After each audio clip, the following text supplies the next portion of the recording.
હા, એક જણો તો હવારમાં આવીને પગે લાગી ગયો છે, કારણ કે હું 400 નામ નથી દેતો. લાગી ગયો છે, બાપુ મને માફ કરો, ભૂગી ગઈ તે રાતે. નમસ્કાર મિત્રો, સ્વાગત છે તમારો એકવાર ફરી આપણા ચેનલ પર. જય માં મોગલ. મિત્રો, સામત બાપુનો એક વિડીયો છે અને એને એડિટ કરીને મિત્રો એમાં આપણે થંબનેલ ઉપર જોઈએ ને મિત્રો, હમણાં તો ઘણા વિડીયો એવા બન્યા છે મિત્રો, અમને થંબનેલ ઉપર આપણે જોઈએ ને તો ન લખવાનું લખે છે મિત્રો. અને વ્યૂર માટે મિત્રો કેટલા માણસ શું લખવાનું ન લખવાનું લખે છે એના ઉપર એક ક્રિયા દેતો એક વિડીયો છે કુડ બાપુનો. એમાં મોગલકુડ બાપુ એવું કહી રહ્યા છે મિત્રો, જે તમને હું સંભળાવીશ. અને એક વાત તો ક્લિયર જ છે મિત્રો, ઘણા લોકો કહી રહ્યા છે એવું નહીં મિત્રો, માણસ જ્યારે માણસને નહીં પહોંચે ને ત્યારે મોગલમાં એ પહોંચશે. અને મોગલમાં મિત્રો માણસના મોઢામાંથી એકવાર એવું શબ્દ નીકળી જાય ને કે હું તો તને નહીં પહોંચું, તને મારી માં મોગલ પહોંચશે, એટલે દુશ્મનના પતનની શરૂઆત ત્યાંથી જ થઈ જાય છે. એવા લોકો ઘણા છે, પણ એ ચેતી જજો. બાપુનો આ એક ઓડિયો છે, હું તમને સંભળાવું.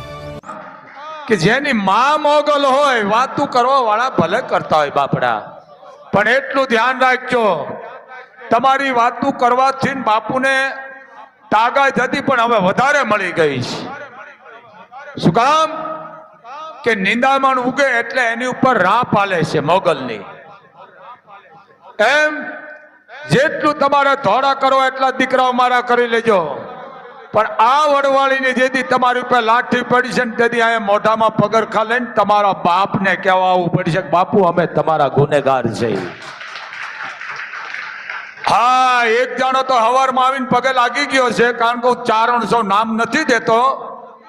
લાગી ગયો છે, બાપુ મને માફ કરો, ભૂગી ગઈ તે રાતે. હું તો અંધશ્રદ્ધાનો વિરોધી છું, હું ચારણ છું, કારણ કે હું વિરોધ કરું છું. રૂપિયા મૂકવા નથી દેતો, હોના ચાંદી નથી મૂકવા દેતો, અને હાચે હાચું કેવું મારા લોહીમાં છે, હું કહેતો આવું છું. મને કોઈ ફરક પડવાનો નથી બાપ, કારણ કે 18 વર્ષની દીકરીઓ મારી રાજબાઈઓ છે, એટલી વાતમાં સમજી લેજો તમે. કોઈ પણ વર્ષની હોય, પણ જે આ વાતું કરતા એની જરૂર છે. જો આવા નહીં હોય તો પછી હારાની કિંમત ક્યાંથી થાય છે? પણ એટલું ધ્યાન રાખજો, વાતું કરવા વાળા તમારી દીકરી છે, માં છે, બેન છે. ધ્યાન રાખજો, આનો શબ્દ તમારા ઘરમાં આવવાનો સમજી લેજો. જેને જેને ટીકા કરી છે એની મોગલની રાખ ફરી ગઈ છે. તમારામાં હિંમત હોય, ઓકાત હોય તો બાપુ સામે નજર મિલાવીને વાત કરો. બાકી તો હવે વાહે ચિંતો બધા વાતું કરે એ તો કાગડાથી મને કોઈ ફરક નથી પડવાનું. કારણ હંસ છે, હંસ કોઈ એની હાલ ન સુધરે બાપ. હંસ એ હંમેશા હંસ જ છે.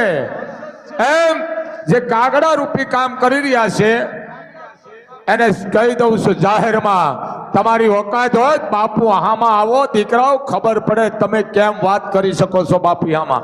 બાકી તમે ગમે તે કરો ને, મને કોઈ ફરક પડવાનો નથી, કોઈ કરતા કોઈ નથી ફરક પડવાનો, સમજી લેજો. કારણ કે હું માનો પરિવાર છું, માં મોગલ બેઠી છે. અરે ગમે એવો આપશો કે હું જાહેરમાં કહું છું, કદાચ કોઈની દીકરી હોય નિર્દોષ, અને જો કદાચ મરતી હોય ને તો દીકરીને કહી દો બેટા તું મરતી નહીં, મારું નામ દઈ દે, હું 400 કલક લેવા વાળો છું. હું તમારા કોઈ ગલગલિયા કરવા વાળો નથી. હે હું છું.